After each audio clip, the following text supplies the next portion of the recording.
प्यारे दोस्तों, याद रहे हर कोई शख्स इस काबिल नहीं होता कि उसको इमामत के लिए मुसल्ले पर खड़ा कर दिया जाए, बल्कि इमाम उसी को बनाया जाता है जो उसका अहल हो और जिसके पास कुरान मजीद का इल्म हो। इमाम मस्जिद का हमारे मुआशरे में एक मुकाम है और इमाम मस्जिद को इज्जत की निगाह से देखा जाता है और इसी मुकाम की वजह से तमाम लोग इमाम मस्जिद पर एतमाद भी करते हैं। याद रहे कि हर इंसानियत का तख्ता ऐसा होता है कि जिसमें आला ज़र्फ लोगों के साथ साथ कम ज़र्फ लोग भी मौजूद होते हैं, जिनकी वजह से इस तबके पर हर्फ आता है। आज की इस वीडियो में हम आपको एक इमाम मस्जिद की शर्मनाक कहानी सुनाने वाले हैं, जिसने अपनी ही एहसानमंद दोस्त के साथ धोखा दिया और अपने दोस्त की बीवी के साथ नाजायज ताल्लुकात कायम किए। इस इमाम मस्जिद ने ये सब कैसे किया और इसने अपने बिजनेसमैन दोस्त की बड़ी लिखी बीवी को अपने जाल में कैसे फंसाया, इस हवाले से मुकम्मल तफसीलात जानने के लिए हमारी आज की इस वीडियो को आखिर तक लाजमी देखिएगा। और अगर आपने हमारे इस YouTube चैनल को सब्सक्राइब नहीं किया तो रेड बटन पर क्लिक करके हमारे सब्सक्राइबर जरूर बन जाएं, ताकि हमारी आने वाली तमाम वीडियो से आप बाखबर रह सकें। प्यारे दोस्तों, इन इमाम मस्जिद की कहानी मुलाहिजा फरमाइए। इमाम मस्जिद जैसे ही नमाज से और दुआओं से फारिग हुए तो अकरम साहब आगे बढ़े और इमाम साहब का हाथ थाम लिया और इमाम साहब का हाथ चूमने लगे।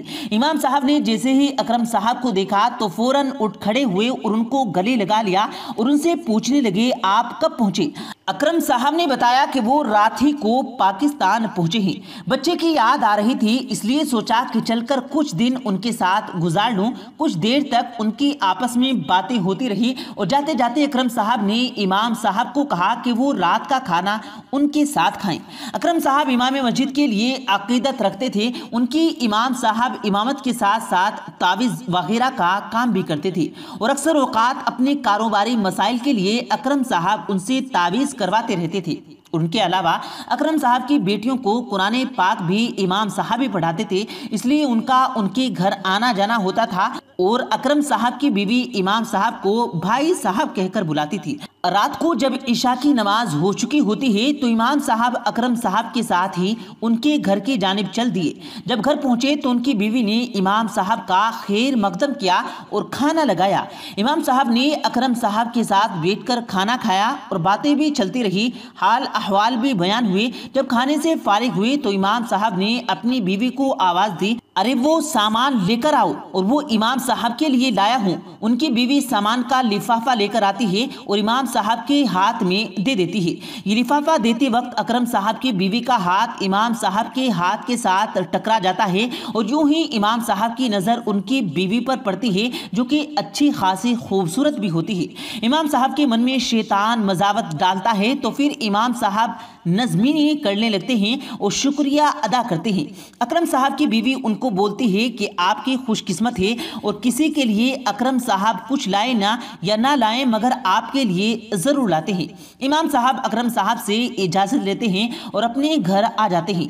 इमाम साहब भी तकरीबन 40 साल के जवान मर्द होते हैं। इस बार शैतान इमाम साहब पर ऐसा हमला करता है कि उनके दिल से अकरम साहब की बीवी का वो चेहरा और वो लम्हात नहीं उतरते। उनको अक्सर इस बारे में ख्याल आता है कि अकरम साहब की बच्चों को सबक पढ़ाते हैं और वक्त इस तरह से गुजर रहा होता है कि अचानक एक दिन अकरम साहब उनको बताते हैं कि उनकी दुबई वापसी है और वो रात की फ्लाइट से वापस हो रहे हैं। इमाम साहब कहते हैं कि आपकी छुट्टी का तो पता ही नहीं चला, जैसे कल ही आप आए थे। वो बताते हैं कि उनको आए 2 माह गुजर चुके हैं और आज वो वापस चले जाएंगे। वो इमाम साहब से रुखसत हो जाते हैं। फिर अकरम साहब रात की फ्लाइट से वापस दुबई पहुंच जाते हैं। अभी 2-3 दिन ही गुजरते हैं कि इमाम साहब को दिन के वक्त और अकरम साहब की बीवी का ये फ़ोन होता है। वो इमाम साहब से कहती हैं कि वो उनके घर आ जाएं, उनसे उनको ज़रूरी काम है। इमाम साहब हाँ बोलकर फ़ौरन फ़ोन बंद कर देते हैं और फिर वो अकरम साहब के घर चले जाते हैं। उनकी बीवी दरवाज़ा खोलती है, उनको अंदर ले जाती है और फिर उनको बताती है कि अकरम साहब को दुबई की पुलिस ने गिरफ्तार कर लिया है।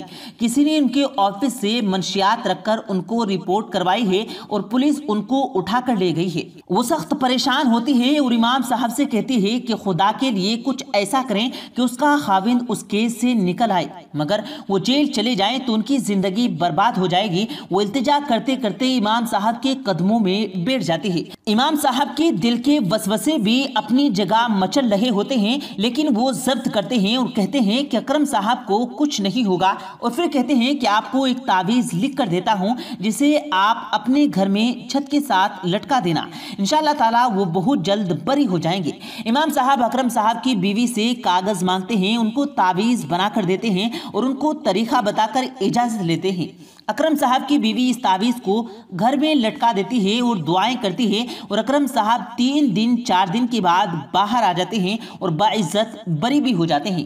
اس بات کی خبر ان کی بیوی امام صاحب کو دیتی ہے، اور امام صاحب کی ایسی موتقی ہو جاتی ہے کہ امام صاحب کے لیے کچھ بھی کرنے کو تیار ہو جاتی ہے۔ ان کے ساتھ شکریہ ادا کرنے کی بیچی چلی جاتی ہے، اور امام صاحب کو شیطان مزید بھڑکانے میں زور لگاتا ہے، اور پھر ایک دن وہی ہوتا ہے جو کہ نہیں ہونا چاہیے تھا، اور امام صاحب اپنی ہی دوست کی بیوی کے ساتھ ناجائز تعلقات قائم کر لیتے ہیں، اور یوں امام صاحب اس گناہ میں مبتلا ہو جاتے ہیں جو کہ ایک عام مسلمان کو بھی زیب نہیں دیتا، اور یہ اپنے دوست کی اس عزت پر ہاتھ ڈالتے ہیں جو ان کا حد سے زیادہ عقیدت مند ہے، جس کے امام صاحب پر بڑے احسانات ہیں۔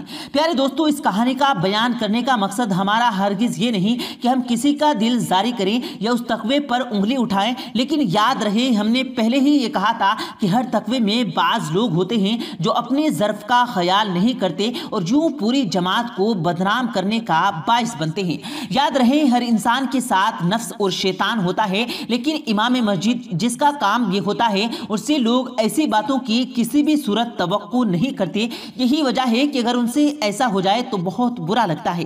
یاد رہے اسلام میں مرد اور عورت کو اس بات سے منع فرمایا گیا کہ وہ ایک دوسرے کے ساتھ تنہائی میں نہ ملیں، وہ ایک دوسرے سے پردہ کریں تاکہ ایسی نوبت نہ آئے۔ یاد رہے اسلام کی تعلیمات یہاں تک احتیاط کا درس دیتی ہے کہ اگر دروازے پر کوئی مرد دستک دیتا ہے تو اندر سے عورت کو چاہیے کہ اس کے ساتھ جو بات کرے تو اس بات میں اپنا نیزہ سخت رکھے اور نرمی سے بات نہ کرے تاکہ وہ مرد اس کی نرمی کا غلط مطلب نہ نکالے۔ لیکن پیارے دوستو، آج کل کے معاشرے میں پردہ نہ ہونے کی وجہ سے ایسی خرابیاں ہوتی ہیں، خواتین غیر مرد مہروں کو بھائی صاحب کہنے کے بعد ان پر اعتماد کرنے لگتی ہیں، اور پھر نتیجہ یہ ہوتا ہے کہ مشکورہ کہانی میں سامنے آ ہی چکا ہے۔ اس لیے چاہیے کہ مرد چاہے کوئی بھی ہو اس سے عورتیں مکمل پردہ کریں، نہ صرف شکل صورت کا بلکہ گفتگو کا بھی۔ غیر ضروری باتوں سے گریز کرنا بہت زیادہ ضروری ہے، اور کسی مرد کے ساتھ تنہائی میں بالکل وقت نہ گزاریں، اس کی اسلام سے سخت ممانعت ہے۔ اللہ تعالیٰ سے دعا ہے کہ اللہ تعالیٰ ہمیں دین کی سمجھ نصیب فرمائے، آمین اللہم آمین۔ پیارے دوستو، امید کرتے ہیں آپ کو آج کی ہماری یہ ویڈیو ضرور پسند آئی ہوگی۔ اگر آپ کو یہ ویڈیو پسند آیا ہو تو اس ویڈیو کو دل سے لائک کریں، اور زیادہ سے زیادہ لوگوں تک اس ویڈیو کو ثواب کی نیت سے شیئر کریں، اور اس ویڈیو کے بارے میں آپ کی کیا رائے ہے کمنٹ سیکشن میں اپنی رائے کا اظہار ضرور دیں، اور مزید اسی طرح کی روز کی ویڈیو پانے کے لیے ہمارے چینل کو ضرور سبسکرائب کریں۔ ملتے ہیں پھر ایک نئی ویڈیو کے ساتھ، تب تک کے لیے اللہ حافظ۔